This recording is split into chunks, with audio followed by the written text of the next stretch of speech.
my YouTube channel. दिनैनि बे भिडिअनि गेजेरजों आं नोंथांमोननो खोन्थानो सानदों माखासे fun facts and interesting facts about computer. जों बयबो मिथिखायो नङा होमबा computer, PC, phones, laptop बेनि बागै दिनैनि जामायाव सोलियानो.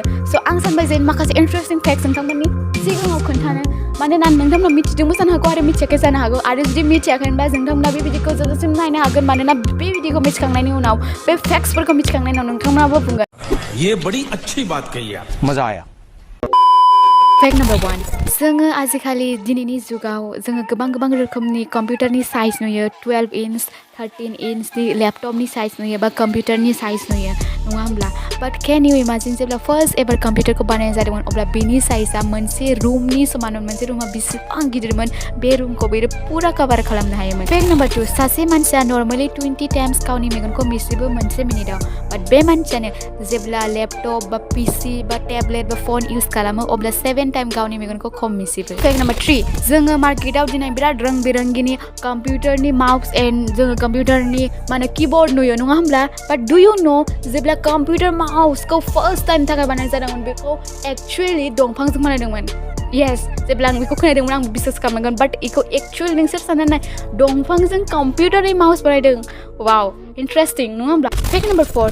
जो 86% मानसिफोर दंना बे बुहुमाव स' बिसोर मानसिफोराना जेब्ला गावसोरनि USB डिभाइसखौ प्लाग खालामो अब्ला बिसोरो गोरोन्थि खालामो.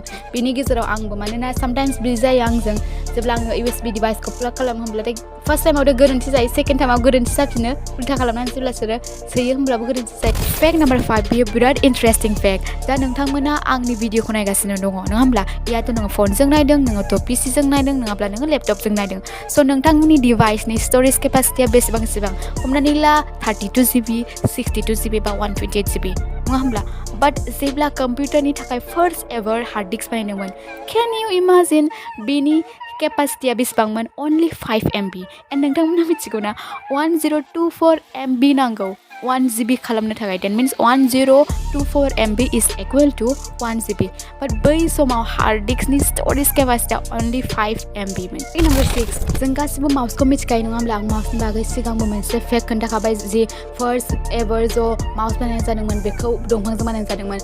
बेसिकेलि मा जायो माउसआव बियो लेफ्ट क्लिकनि थाखाय आरो नै बियो राइट क्लिकनि थाखाय आरो गेजेराव जे बियो बटन दंना बियो स्क्रल खालामनो थाखाय बाट नोंथांमोना मिथिया जानो हागौ दुनियानि बांसिन मानसिफ्रानो बे स्क्रल बटनखौ इउज खालामा आरो बे मानसिफोरनि गेजेराव आंबो सासे जायनाखि बेखौ इउज खालामो. Fact number 7.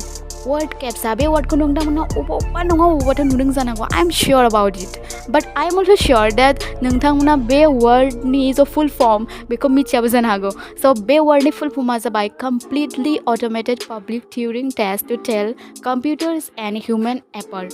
Fact number 8. जों गासिबो गाव गावनि फनाव बा जों गाव गावनि एकाउन्टाव इमेलानो जा इन्सटाग्राम फेसबुक एकाउन्टाव जोङो पासवार्ड लाखियो नङा होमब्ला नोंसोरो मालाबा सानफेरदोंना मस्ट कमन माने सबसे बाहायजानाय पासवार्ड सबसे इउज खालामजानाय पासवार्डआ मा जागोन 1 2 3 4 5 स' आं साजेस्ट खालामो नोंथांमोनखौ जे बिदि पासवार्डखौ मालाबा इउज खालामा मानोना हेकार्सफोरनि थाखाय बिराद इजि जायो नोंथांमोननि एकाउन्टखौ हेक खालामनो थाखाय बेखायनो बिदि पासवार्डखौ मालाबाबो लाखिनाङा. अके मुभिं टु द नेक्स्ट फेक्ट. Fact number 9. जोङो गोबां रोखोमनि फन स्टाइल नुदों नङा होमब्ला जोंनि फनावनो जा बा जोंनि कम्पिउटारानो जा नोंसोरो मिथिगौ ना बे दुनियानि मानसिफोरजों सबसे बांसिन गाज्रि मोनजानाय फन स्टाइला मा नैबे फन स्टाइल कमिक सेन्स होनाया बेनो सबसे गाज्रि मोनजानाय फन स्टाइल.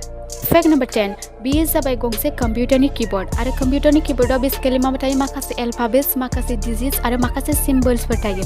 नैबे सिरियाव थानाय जि एल्फाबेट्सफोर दङ बेखौ मिलायनानै टाइप खालामनो हानाय सबसे गोलावसिन वार्डआनो जाबाय टाइप राइटार.